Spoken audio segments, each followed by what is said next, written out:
Bayangkan, orang tua menitipkan anaknya ke sebuah daycare dengan harapan anaknya aman, bahagia, dan mendapatkan pengasuhan terbaik. Namun, bagaimana jika tempat yang seharusnya menjadi ruang yang aman justru diduga menjadi tempat terjadinya kekerasan?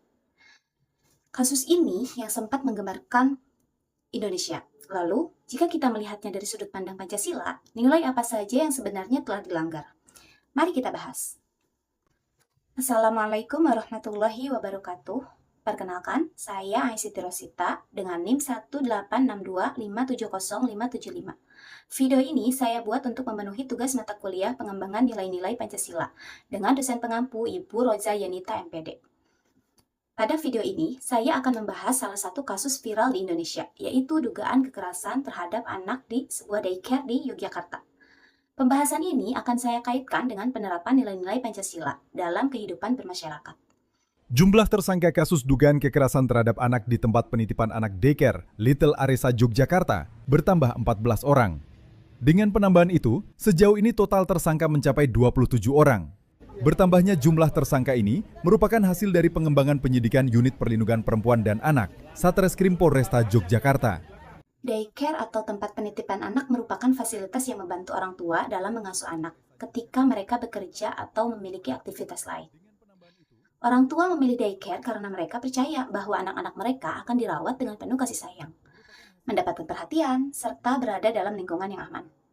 Namun, kepercayaan tersebut terguncang ketika muncul dugaan kekerasan terhadap anak di salah satu daycare di Yogyakarta.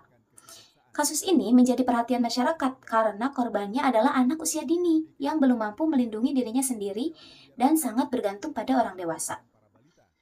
Peristiwa ini justru memunculkan pertanyaan besar mengenai kualitas pengasuhan, pengawasan lembaga pendidikan anak, serta tanggung jawab semua pihak dalam melindungi anak-anak. Berdasarkan pemberitaan dari berbagai media, diduga kekerasan mulai terungkap setelah adanya laporan dari mantan pengasuh dan orang tua yang mencurigai adanya perlakuan tidak wajar terhadap anak-anak. Laporan tersebut kemudian ditindaklanjuti oleh pihak kepolisian melalui penyelidikan. Sejumlah bukti dikumpulkan, termasuk rekaman CCTV dan keterangan para saksi. Kasus ini kemudian menjadi viral di media sosial dan menimbulkan keprihatinan masyarakat.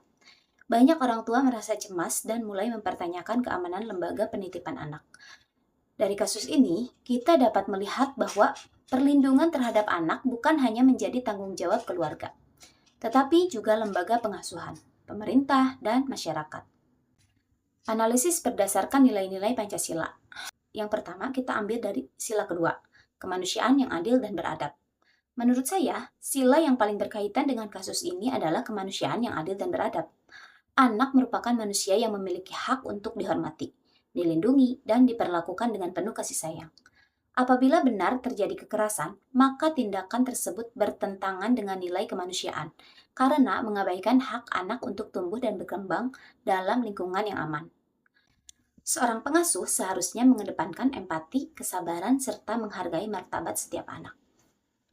Kasus ini juga berkaitan dengan sila ketiga, yaitu Persatuan Indonesia.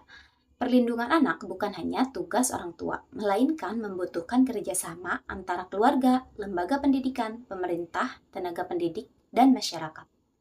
Ketika semua pihak saling bekerjasama dan peduli terhadap keselamatan anak, maka lingkungan yang aman akan lebih mudah diwujudkan. Selanjutnya adalah keadilan sosial bagi seluruh rakyat Indonesia.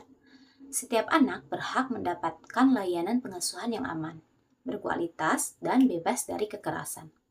Selain itu, setiap dugaan pelanggaran juga harus diproses sesuai hukum yang berlaku, agar memberikan rasa keadilan bagi korban, serta menjadi pembelajaran agar kasus serupa tidak terulang. Dari kasus ini, ada beberapa pelajaran penting yang dapat kita ambil. Pertama, memilih daycare tidak cukup hanya melihat fasilitas, tetapi juga perlu memperhatikan kualitas pengasuh, sistem pengawasan, serta komitmen lembaga terhadap perlindungan anak. Kedua, masyarakat tidak boleh menganggap kekerasan terhadap anak sebagai hal yang biasa. Jika menemukan dugaan kekerasan, kita perlu melaporkannya melalui jalur yang benar, agar anak mendapatkan perlindungan.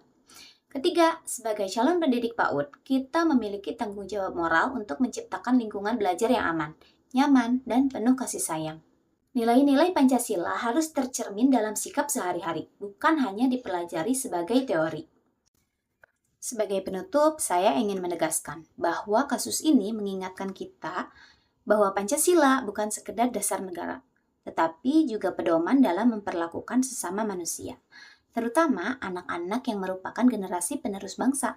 Melalui penerapan nilai kemanusiaan, persatuan, dan keadilan, kita dapat bersama-sama menciptakan lingkungan yang aman bagi setiap anak Indonesia. Semoga peristiwa seperti ini tidak terulang dan menjadi pelajaran bagi seluruh masyarakat untuk semakin peduli terhadap perlindungan anak. Terima kasih atas perhatian teman-teman semua. Wassalamualaikum warahmatullahi wabarakatuh.